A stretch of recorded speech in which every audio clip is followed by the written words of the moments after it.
శ్రీమాత్రే నమః. మిత్రులారా, ఈరోజు వారాహి నవరాత్రులు 1వ రోజు శుభాకాంక్షలు. మిత్రులారా, అమ్మని శాంత స్వరూపంగా పూజించి తరిస్తారని మనవి.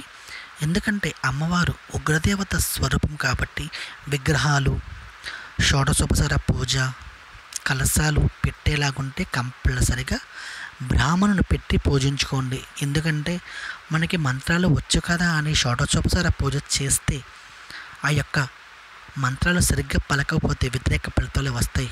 కనుక అమ్మవారిని ద్వాదశ నామాలు ఓం పంచమ్యే నమః, ఓం శ్రీ దండనాదాయ నమః, ఓం శ్రీ సంకేతాయ నమః, ఓం శ్రీ సమేశ్వరాయ నమః, ఓం శ్రీ సమయ సంకేతాయ నమః, ఓం శ్రీ వారాహ్యే నమః, ఓం శ్రీ ప్రోతిన్యే నమః, ఓం శ్రీ శివాయ నమః, ఓం శ్రీ వార్తాలయ నమః, ఓం శ్రీ మహాసేనాయ నమః, ఓం శ్రీ ఆజ్ఞాచక్రాయ నమః, ఓం శ్రీ అరిగ్నే నమః అన్నటువంటి అమ్మవారి యొక్క ద్వాదశ నామాలు చెప్పుకుంటూ 2 పూటల అమ్మవారిని పూజ చేసుకోండి. అమ్మవారి వారాహి ఫోటో లేదని కంగారు పడి షాపులకి వెళ్ళవద్దు. మన ఇంటి దగ్గర ఉన్నటువంటి లలితా స్వరూపం, కనకదుర్గమ్మ, లక్ష్మీ స్వరూపం, సరస్వతి, పార్వతి ఉన్నటువంటి ఫోటోలు పెట్టి కూడా 2 పూటల అమ్మవారికి ద్వాదశ నామాలు చెప్పుకొని పూజ చేసుకోండి. సాయంత్రం పూజ అన్నది దేవి ఉపాసకులు వామాచార పూజ పద్ధతులు కొంతమంది చేస్తారు.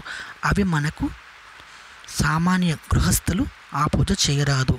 మంత్రాలు ఉచ్చరణ చేస్తే వాటి ఫలితాలు వ్యతిరేకంగా ఉంటాయి. కనుక మిత్రులారా, 2 పూటల అమ్మవారికి చలివిడి, వడపప్పు, పానకం మీకు తోచినటువంటి నైవేద్యం పెట్టుకొని పళ్ళు వరహారాలు పెట్టి కొబ్బరికాయలు, టెంకాయలు కొట్టి అమ్మవారి యొక్క కరుణా కటాక్షణాలతో ఈ యొక్క 9 రోజులు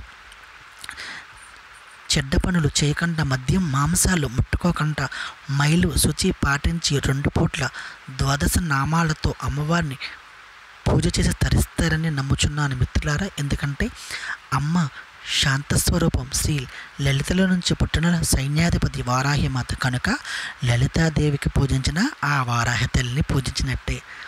ఆ లలితాదేవి యొక్క కరుణా కటాక్షణలు, అలాగే వారాహదేవి యొక్క కరుణా కటాక్ష వీక్షణాలు మీ మీద, నా మీద, మన అందరి మీద ఉండాలని మనస్ఫూర్తిగా కోరుకుంటున్నాను మిత్రులారా. శ్రీమాత్రే నమః.